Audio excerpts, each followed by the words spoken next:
یہ ہوا نماز۔ جمعہ کی فضیلت میں یہ بھی فضیلت ہے کہ جمعہ کے دن اگر کسی کی وفات ہوتی ہے تو اس کے لیے اللہ کے پاس ایک خاص وعدہ ہے۔ وہ کیا ہے؟ آئیے دیکھتے ہیں۔ اللہ کے رسول صلی اللہ علیہ وسلم فرماتے ہیں ما من مسلم یموت یوم الجمعۃ او لیلۃ الجمعۃ الا وقاه اللہ تعالی فتنۃ القبر۔ امام احمد اور ترمذی نے اس کو روایت کیا ہے، اور صحیح الجامع صغیر میں شیخ الالبانی نے اس کو حسن کہا ہے۔ ما من مسلم یموت یوم الجمعہ او لیلۃ الجمعہ، جو بھی مسلمان جمعہ کے دن یا جمعہ کی رات میں مرتا ہے، اس کی موت جمعہ کے دن یا جمعہ کی رات میں ہوتی ہے۔ یہ کب ہوتا ہے؟ اس کو اچھی طرح سے سمجھ لیں کہ جمعہ کا دن پہلے یا رات؟ پہلے تو دن کا نام آیا نا۔ جمعہ کا دن کون سا؟ جمعہ کی نماز جس میں پڑھی جاتی ہے وہ کیا ہے؟ جمعہ کا دن۔ اور جمعہ کی رات جمعہ کی نماز کے بعد آتی ہے یا پہلے؟ پہلے آتی ہے۔ جمعہ کی رات پہلے، ورنہ آدمی بولے گا، سوچے گا کہ جمعہ کا دن جمعہ کی نماز پڑھ لی، اس کے بعد آنے والی رات جمعہ کی ہے۔ نہیں، وہ سنیچر کی رات ہے۔ کیوں؟ اس لیے کہ دن بدلتا ہے کب؟ مغرب کے بعد۔ یہ بتائیے روزہ پہلے آتا ہے کہ تراویح؟ تراویح۔ اور تراویح رمضان میں پڑھی جاتی ہے یا رمضان سے پہلے؟ رمضان میں۔ تو معلوم یہ ہوا کہ پہلے تراویح آتی ہے، پھر اگلے دن روزہ آتا ہے۔ اس لیے کہ جیسے ہی مغرب ہو گئی، رات آئی، دن بدل گیا، رمضان شروع ہو گیا۔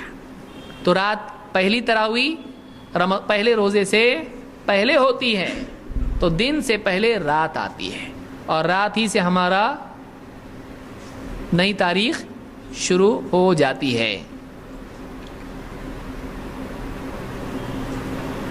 تو اللہ کے نبی صلی اللہ علیہ وسلم فرماتے ہیں کہ جو شخص جمعہ کی رات، جمعہ کے دن یا جمعہ کی رات میں جس کی موت ہو جائے، الا وقاہ اللہ تعالی فتنۃ القبر، اللہ تعالی اس کو قبر کے فتنے سے محفوظ کر دیتا ہے۔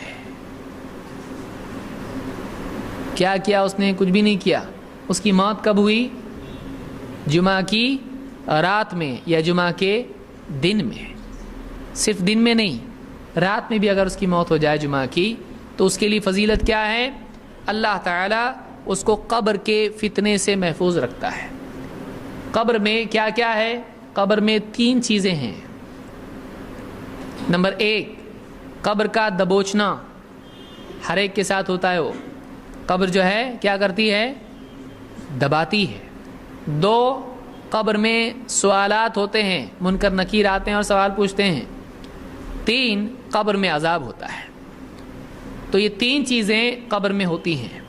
بعض علماء نے کہا کہ تینوں چیزیں مراد ہیں، اس لیے کہ اس میں اطلاق ہے۔ فتنہ قبر کا جو بھی ہے اللہ اس سے محفوظ رکھتا ہے۔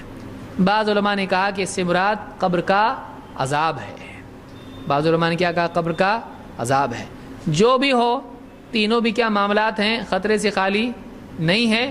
لہٰذا آدمی اگر تینوں میں سے کسی ایک سے بچے یا تینوں سے بچ جائے تو بھی اس کے لیے غنیمت ہے۔ تو جو آدمی جمعہ کے دن یا جمعہ کی رات میں اس کی موت ہوتی ہے، اس کو اللہ تعالیٰ قبر کے فتنے سے محفوظ رکھتا ہے۔ الا وقاہ اللہ تعالی، اللہ بچا لیتا ہے اس کو قبر کے فتنے سے۔ تو یہ مسند احمد اور ترمذی کی روایت۔